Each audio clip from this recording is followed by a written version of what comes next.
আজকের ভিডিওতে আমরা আলোচনা করব ডিপি জিনসেং ট্যাবলেট সম্পর্কে। এটি কী কাজে ব্যবহার করা হয়, কিভাবে কাজ করে, কারা খেতে পারবেন, সম্ভাব্য পার্শ্ব প্রতিক্রিয়া কী এবং খাওয়ার আগে কী কী বিষয় জানা জরুরি। তাই ভিডিওটি শেষ পর্যন্ত দেখতে থাকুন। ডিপি জিনসেং একটি ভেষজ বা হার্বাল ধরনের সাপ্লিমেন্ট, যার প্রধান উপাদান সাধারণত জিনসেং। জিনসেং বহু বছর ধরে বিভিন্ন দেশে শারীরিক শক্তি, ক্লান্তি কমানো এবং যৌন স্বাস্থ্যের সহায়ক হিসেবে ব্যবহৃত হয়ে আসছে।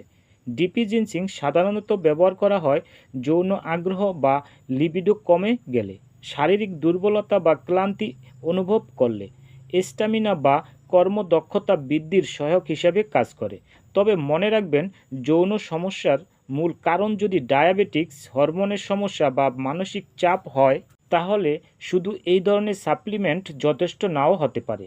ডিপি জিনসেং খেলে মাথা ব্যথা, অনিদ্রা, বমি ভাব, পেটের সমস্যা, হৃদস্পন্দন বেড়ে যাওয়ার মতো সমস্যা দেখা দিতে পারে। মনে রাখবেন, যাদের উচ্চ রক্তচাপ, হৃদরোগ, ডায়াবেটিক্স রয়েছে অথবা যারা রক্ত পাতলা করার ওষুধ খাচ্ছেন, তারা চিকিৎসকের পরামর্শ ছাড়া এই ধরনের সাপ্লিমেন্ট ওষুধ খাবেন না। ডিপি জিনসেং একটি করে দৈনিক 1 থেকে 2 বার খাবেন।